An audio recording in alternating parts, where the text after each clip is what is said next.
So, we are eager to talk with you about anything that is important to you. There is nothing that is off limits. There is someone now.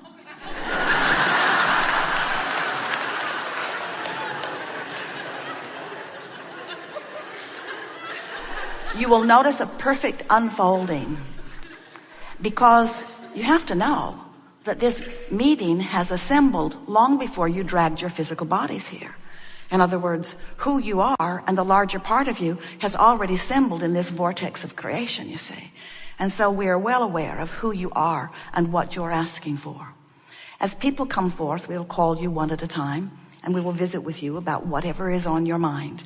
It is our powerful intention to assist you in getting into the proximity of this vortex of creation. Because if you are not somewhere near the solution that you seek, you won't hear our answer, even though it will be brilliant. You have to be in the vibrational vicinity of what you're reaching for, which means in many cases, you have to distract yourself from what's been bothering you. Because do you know, the vibrational frequency of a question and its answer are very different frequencies. The vibrational frequency of a problem and a solution are very different frequencies. And so we want this forum to be an opportunity for you to listen and feel and come into vibrational concert with who you really are, which means we're going to do our best to distract you from the vibrational patterning of what's been holding you apart from who you are. We want you in the vortex. That's where you belong. But we don't ever want to imply that you should just get in there and remain in there. You'd have to croak to do that. You came forth in physical form with the distinct intention of exploring contrast for the purpose of expansion, for the purpose of joyous expansion. Not one of you said, I'll go forth and I'll struggle and strive and I will launch rockets, but I won't go. I'll just stay there in my lackful, mournful, complaining existence. And I'll sacrifice the joy that could be mine for the good of others. Not one of you said that. Every one of you said, I'll go into natural contrast and from it I will choose. And once the choice is made and the larger part of me gives undivided attention to the choice, I will too. And you know what? The most exhilarating thing about that is that everything that you want to call joyous life experience, every bit of it is that closing of that gap. In other words, you out here on the leading edge, you get to explore the contrast and you get to launch the rocket. But then the most wonderful thing happens to you. You get to feel the visceral, tactile, physical thrill of now coming into alignment with your expansion. You get to experience the manifested perfection of every wish or desire or dream that you could ever conjure. But you've got to learn how to become a match to your dreams, which means you got to let go of reality. You got to let go of the reality of the isness of now, because some of it's good and some of it is not the way you want it to be. And you've trained yourself to be so very objective. You weigh the pros and the cons and the pluses and the minuses. You find things, you may not believe this, but you find things in your historical history. You find things in your history that were awful and you make monuments about them.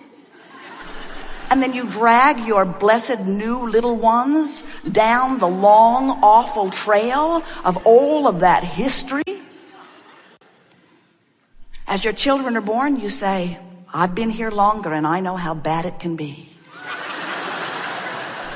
You're fresh and new and naive, but I see it as my job to change that as quickly as possible. A lot of bad things have happened to me and I've written them all down here.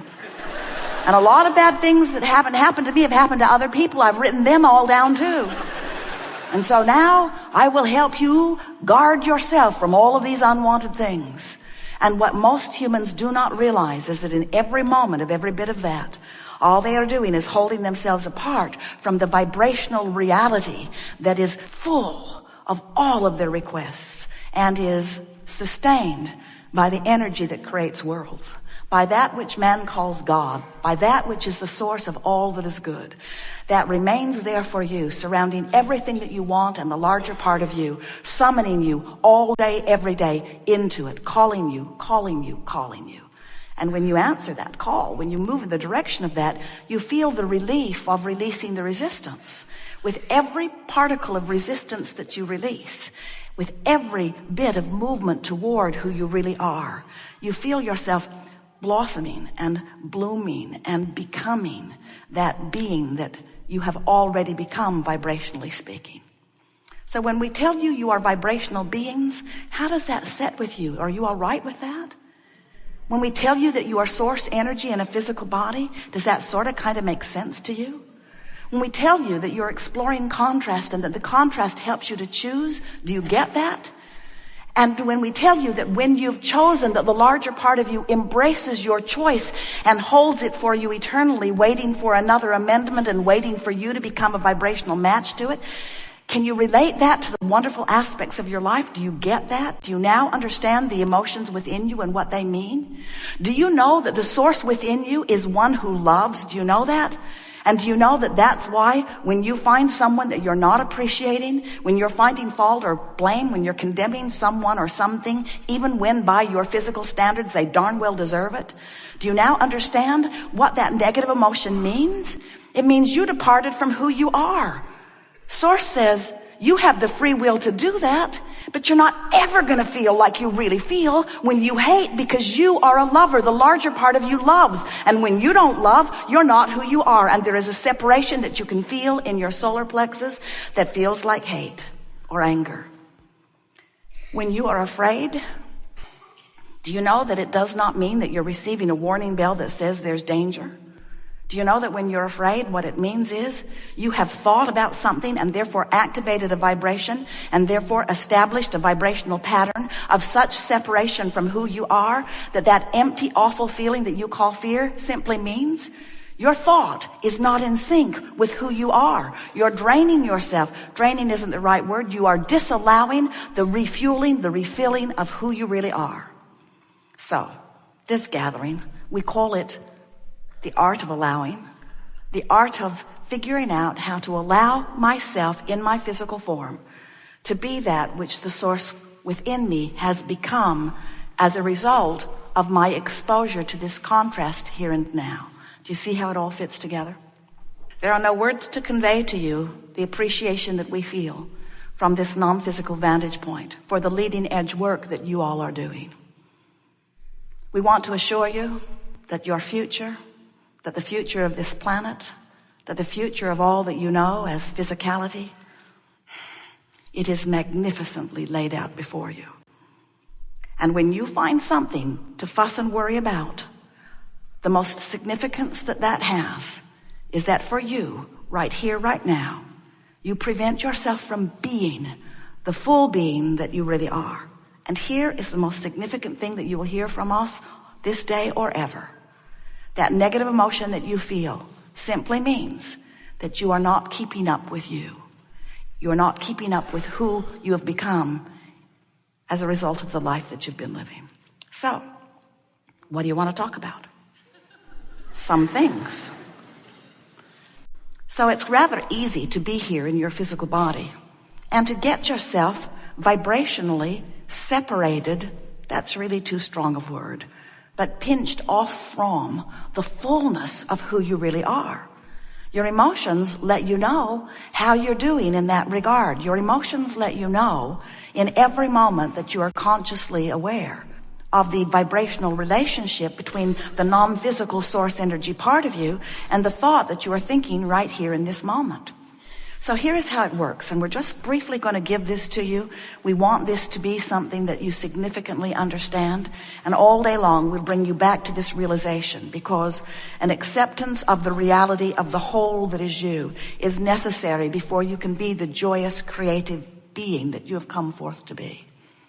So before you came into this physical body, you were non-physical energy, and a part of that consciousness came forth into the personality that you know as you. So here you are in this body, you that you know as you and you that others know as you. and you are exploring the variety of this leading edge time-space reality, this leading edge, magnificently balanced, contrasting environment where by knowing what you don't want, you can come to clearer preferences about what you do want. And every time that preference is made, whether you speak it out loud or not, much more is happening that is happening on a nonverbal level than a verbal level. Hard to believe as much as you are talking to one another.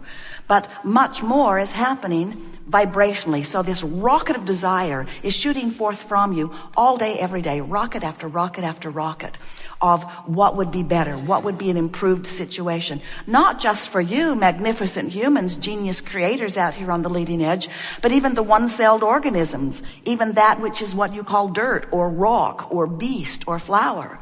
Everything that is consciousness is having exposure to environment, and everything that is consciousness, which is everything, is sending forth rockets of desire, rockets of improvement. That's why the evolution of all species occurs. So as this rocket of desire goes forth, the non-physical part of you, or the one-celled organism, or the rock, or the flower, or the beast, the non-physical part of you takes that rocket and holds the newly found preference, the newly found place, and holds it as a vibrational marker, waiting for you to vibrationally catch up to it. That's where your emotions come in. When life is giving you the experience of not enough of something you want, not enough money, for example, you're asking for more. In fact, we've been watching you. You're asking and asking and asking and asking and asking and asking and asking. And there is a veritable fortune amassed for you, vibrationally speaking, in what we are calling this vortex of creation. This is a vibrational reality that precedes all things that you call your manifested reality. Sometimes our physical friends are annoyed as we wave arms around and describe this vortex of creation, this vibrational reality. They just say, "Show me the money, Abraham." I want to believe you that airy-fairy stuff is real, but what I really want is the tangible evidence. And we want you to understand that once you've launched the rocket and once the source within you has acknowledged it and is holding to it, that there is a vibrational reality that is valuable. It's an escrow that you can count on, but you have to be a vibrational match to what you're asking for. And often, even though you want to be, you're not. You beat the drum of not enough money, and as you do, you're asking for more and asking for more, because whenever there's not enough, you are asking for more. And so Source is tending to and holding this fortune. And here's the thing that we really want you to understand. In this vortex of creation, where the larger part of you dwells, where law of attraction is assembling all cooperative components, that is the key reference for you to take away from this gathering. All cooperative components have already been